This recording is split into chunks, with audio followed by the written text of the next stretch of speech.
ಪಟ್ಟದ ಫೈಟ್ನ ನಡುವೆ ಟೂರ್ ಪಾಲಿಟಿಕ್ಸ್ನ ವಿಚಾರ ವಿದೇಶಿ ಪ್ರವಾಸದಿಂದ ಹಿಂದೆ ಸರಿದಿದ್ದಾರೆ ಕಾಂಗ್ರೆಸ್ನ ಕೆಲವು ಶಾಸಕರುಗಳು. ಇದು ಯಾಕೋ ಬೇರೆ ತರದ ಮೆಸೇಜ್ ಪಾಸ್ ಆಗತ್ತೆ, ಬೇಡ ಅಂತಾನೋ ಏನೋ ಗೊತ್ತಿಲ್ಲ. ಕೊನೆಯ ಮೂಮೆಂಟ್ ಅಲ್ಲಿ ಹಿಂದೆ ಸರಿದ್ಬಿಟ್ಟಿದ್ದಾರೆ. ಯಾರು ಹಿಂದೆ ಸರಿದಿದ್ದಾರೆ, ಯಾತಕ್ಕಾಗಿ ಹಿಂದೆ ಸರಿದಿದ್ದಾರೆ, ಇದನ್ನ ನೋಡ್ತಾ ಹೋಗೋಣ. ಒಬ್ರೊಬ್ರು ಒಂದೊಂದು ಸ್ಟೇಟ್ಮೆಂಟ್ ಕೊಟ್ಟಿದ್ರು. ಅಭಿವೃದ್ಧಿ ವಿಚಾರದ ಅಧ್ಯಯನಕ್ಕೆ ಹೋಗ್ತಾ ಇದಾರೆ ಅಂತ ಒಬ್ರು ಹೇಳಿದ್ರು, ಒಬ್ರು ಪರ್ಸನಲ್ ಆಗಿ ಹೋಗ್ತಾ ಇದಾರೆ ಅವ್ರು ದುಡ್ಡು ಖರ್ಚು ಮಾಡ್ಕೊಂಡು ಅಂತ ಹೇಳಿದ್ರು. ಇನ್ ಕೆಲವರು ಯಾರು ಸ್ಪಾನ್ಸರ್ ಮಾಡಿದ್ರು ಗೊತ್ತಿಲ್ಲ ಹೋಗ್ತಿದ್ದಾರೆ ಅಂತಂದ್ರು. ಆ ಬಣದವ್ರು ಹೋಗ್ತಾ ಇದ್ದಾರೆ ಅಂತ ಈ ಬಣದವ್ರು ಹೇಳಿದ್ರು. ಸೊ ಇದೆಲ್ಲದರ ನಡುವೆ ಕೆಲವರು ಯಾಕೋ ಸರಿ ಇಲ್ಲ ಟೈಮು, ಹೋಗೋದು ಬೇಡ ಅಂತ ನಿರ್ಧರಿಸಿದ್ದಾರೆ. ನಿನ್ನೆ ತೆರಳಬೇಕಾಗಿದ್ದ 4ರಿಂದ 5 ಶಾಸಕರು ಪ್ರವಾಸದಿಂದ ಹಿಂದೇಟ್ ಹಾಕಿದ್ದಾರೆ. ಸವಾಸವೇ ಬೇಡ ಕಣಪ್ಪ ಅಂತ. ನಿನ್ನೆ ವಿದೇಶಕ್ಕೆ ತೆರಳೋಕೆ ರೆಡಿ ಆಗಿದ್ರು ರಾಘವೇಂದ್ರ ಹಿಟ್ನಾಳ್ ಅವರು, ಬಸನಗೌಡ ದದ್ದಲ್ ಅವರು, ಬಸನಗೌಡ ತುರುವಿಹಾಳ ಅವರು, ಮತ್ತೆ ಚಳ್ಳಕೆರೆ ರಘುಮೂರ್ತಿ ಅವರು, ಮಾಯಗೊಂಡ ಬಸಂತಪ್ಪ, ಇವರೆಲ್ಲ ಬೇಡ ಅಂತ ಹಿಂದೆ ಸರಿದು ಬಿಟ್ಟಿದ್ದಾರೆ. ಬದಲಾವಣೆಯ ಚರ್ಚೆ ವೇಳೆ ಪ್ರವಾಸ ಸರಿಯಲ್ಲ ಅನ್ನುವಂತ ಹಿನ್ನೆಲೆಯಲ್ಲಿ ವರಿಷ್ಠರ ಕೆಂಗಣ್ಣಿಗೆ ಏನಾದ್ರು ಗುರಿ ಆಗ್ಬಿಟ್ರೆ ನಾವು ಅಂತ ಪ್ರವಾಸದಿಂದ ಹಿಂದೇಟ್ ಹಾಕಲಾಗಿದೆ ಅಂತ ಹೇಳಲಾಗ್ತಾ ಇದೆ. ಒಂದು ಬ್ಯಾಚ್ ಆಲ್ರೆಡಿ ಹೋಗಿದ್ರು, ಇನ್ನೊಂದು ಬ್ಯಾಚ್ ಹೋಗ್ಬೇಕಾಗಿತ್ತು. ಕೆಲವರು ಫ್ಯಾಮಿಲಿ ಸಮೇತ ಹೋಗಿದ್ದಾರೆ, ಕೆಲವರು ಅವ್ರವ್ರ ಕ್ಲೋಸ್ ಸರ್ಕಲ್ ಹೋಗಿದ್ದಾರೆ. ಸೊ ಇವರೆಲ್ಲ ಹೋಗ್ತಾರೆ ಅಂತ ಹೇಳಲಾಗಿತ್ತು, ರೆಡಿನೂ ಆಗಿದ್ರಂತೆ. ಇದಕ್ಕಿಂತ ಮುಂಚೆನೆ ಕೆಲವರು ಇಲ್ಲ ನಾ ಬರಲ್ಲ ಅಂತ ಹಿಂದೆ ಸರಿದು ಬಿಟ್ರು ಬುದ್ಧಿವಂತರು. ಇನ್ ಕೆಲವರು ಕೊನೆ ಮೂಮೆಂಟ್ ಅಲ್ಲಿ ಬರಲ್ಲ ಅಂತ ಹೇಳಿದ್ದಾರೆ. ಯಾಕೆ ಅನ್ನೋ ಪ್ರಶ್ನೆಗೆ ಉತ್ತರ ಸುಮಾರೇ ಇದೆ.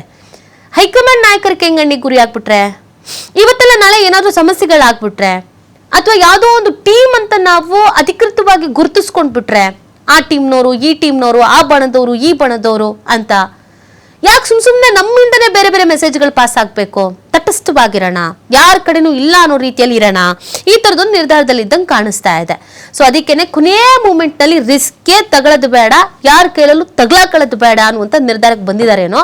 ಹಂಗಾಗಿ ದಿಢೀರ್ ಅಂತ ಹೋಗ್ಬೇಕಾದವರು ಇಲ್ಲ ಹೋಗಲ್ಲ ಅಂತ ಹಿಂದೆ ಸರಿದಿದ್ದಾರೆ. ಹೋದವ್ರ ಕತೆ ಬಿಡಿ, ಅವ್ರು ಹೋಗ್ಬೇಕಾದ್ರೆ ಸ್ಟೇಟ್ಮೆಂಟ್ಗಳು ಕೊಟ್ಕೊಂಡು ಹೋದ್ರು. ನಾವ್ ಯಾರಿಗೂ ಹೇಳಿಲ್ಲ, CMಗೂ ಹೇಳಿಲ್ಲ, DCMಗೂ ಹೇಳಿಲ್ಲ, ಹೋಗ್ತಾ ಇದೀವಿ ಅಂತ. 13 ಶಾಸಕರು ಪರಿಷತ್ನ ಸದಸ್ಯರಿಂದ ಆಸ್ಟ್ರೇಲಿಯಾ ಪ್ರವಾಸ. ವೈಯಕ್ತಿಕ ಖರ್ಚಿನಲ್ಲೇ ಶಾಸಕರು ಕುಟುಂಬ ಸದಸ್ಯರು ಪ್ರವಾಸ. 3 ತಿಂಗಳ ಹಿಂದೆಯೇ ನಿರ್ಧಾರವಾಗಿತ್ತಂತೆ ವಿದೇಶಿ ಪ್ರವಾಸ. 3 ಮಂತ್ಸ್ ಬ್ಯಾಕೇನೆ ನಿರ್ಧಾರ ಮಾಡ್ಕೊಂಡಿದ್ರಂತೆ ಹೋಗ್ಬೇಕು ಅಂತ. ಕಮಿಟಿ ಅಧ್ಯಯನದ ಹೆಸರಿನಲ್ಲಿ ಪ್ರವಾಸಕ್ಕೆ ರೂಪರೇಷೆ ಸಿದ್ಧತೆ ಮಾಡ್ಕೊಂಡಿದ್ದಾರೆ.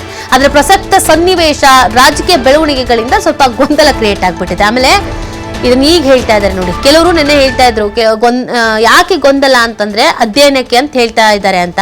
ಹೋಗ್ತಾ ಇರೋರೆ ನಾವು ಹೋಗ್ತಾ ಇರೋದು ಸುಮ್ನೆ, ಯಾಕೆ ಅಧ್ಯಯನಕ್ಕೆ ಅಂತ ಆಯ್ತೋ ಗೊತ್ತಿಲ್ಲ ಅಂತ ಹೇಳ್ಬಿಟ್ಟಿದ್ರು.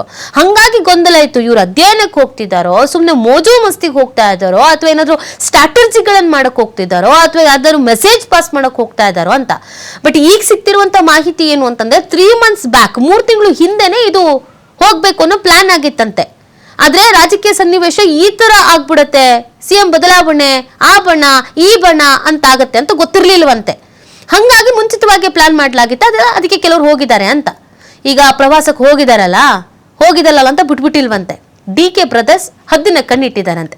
ಯಾರ್ಯಾರು ಹೋಗಿದ್ದಾರೆ, ಬಂದ್ಮೇಲೆ ಏನ್ ಸ್ಟೇಟ್ಮೆಂಟ್ ಕೊಡ್ತಾರೆ, ಹೋಗೋಕ್ಕಿಂತ ಮುಂಚೆ ಏನ್ ಸ್ಟೇಟ್ಮೆಂಟ್ ಕೊಟ್ರು, CMಗೆ ಹೇಳಿಲ್ಲ DCMಗೆ ಏನ್ರಿ ಹೇಳೋದು ಅಂತ ಸ್ಟೇಟ್ಮೆಂಟ್ ಕೊಟ್ಟವರು, ಬಂದ್ಮೇಲೆ ಇನ್ನೇನೇನು ಸ್ಟೇಟ್ಮೆಂಟ್ ಕೊಡ್ತಾರೆ, ಬಂದ್ಮೇಲೆ ಇನ್ಯಾರ ಮನೆಗೆ ಹೋಗ್ತಾರೆ, ಇನ್ನೆಲ್ಲಿ ಮೀಟಿಂಗ್ ಸೇರ್ತಾರೆ, ಈಗ ಹೋಗಿರೋರೆಲ್ಲ ಹಿಂದೆಯಿಂದ ಏನೇನು ಸ್ಟೇಟ್ಮೆಂಟ್ ಕೊಟ್ಟಿದ್ದಾರೆ, ಯಾರ್ಯಾರ ಕಡೆ ಗುರುತಿಸ್ಕೊಂಡಿದ್ದಾರೆ, ಎಲ್ಲ ಹದ್ದಿನ ಕಣ್ಣಿಟ್ಟು ನೋಡ್ತಾ ಇದ್ದಾರಂತೆ DK ಬ್ರದರ್ಸ್.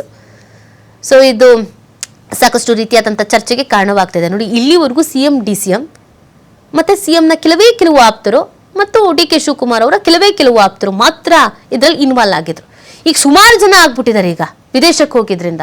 ಹಾಗಾಗಿ ಎಲ್ಲರ ಮಾತುಕತೆ, ಎಲ್ಲರ ಹೇಳಿಕೆಗಳು, ಎಲ್ಲರ ಚಲನಾವಲನ, ಟ್ರಾವೆಲ್ ಮಾಡ್ತಾ ಇರೋ ರೀತಿ, ಹೋಗ್ತಾ ಇರುವ ಪ್ಲೇಸು, ಯಾರ ಜೊತೆಗೆ ಹೋಗ್ತಾ ಇದ್ದಾರೆ, ಇದೆಲ್ಲವನ್ನ ಗಮನ ಇಟ್ಟು ನೋಡ್ಕೊಳ್ಳಲಾಗ್ತಾ ಇದೆಯಂತೆ. ಹೈಕಮಾಂಡ್ ನಾಯಕರು ಕೂಡ ಇದ್ರ ಬಗ್ಗೆ ಗಮನ ಹರಿಸಿರ್ತಾರೆ. ಮಲ್ಲಿಕಾರ್ಜುನ್ ಖರ್ಗೆ ಅವರು ಇದು ಸ್ಥಳೀಯ ಮಟ್ಟದವರೇ ಬಗೆಹರಿಸ್ಕೊಳ್ಳಿ ಅಂತ ಏನೇ ಹೇಳಿದ್ರು ಕೂಡ ಅವರದ್ದೇ ಪಕ್ಷ ಒಂದ್ ಕಣ್ಣು ಇಡ್ಲೇಬೇಕು. ಯಾವ್ಯಾವ ಸಂದರ್ಭದಲ್ಲಿ ರೆಸಾರ್ಟ್ ರಾಜಕಾರಣ ಆಗಿದೆ, ಯಾವ್ಯಾವ ಸಂದರ್ಭದಲ್ಲಿ ಕುದುರೆ ವ್ಯಾಪಾರ ಆಗಿದೆ ಎಲ್ಲ ಗೊತ್ತಿದೆ. ಹಾಗಾಗಿ ಒಂದು ಸೂಕ್ಷ್ಮವಾಗಿ ಹೋದವ್ರ ಮೇಲೆಲ್ಲ ಒಂಚೂರು ಕಣ್ಣಿಟ್ಟಿದ್ದಾರೆ ಅನ್ನೋದು ಗೊತ್ತಾಗ್ತಾ ಇದೆ.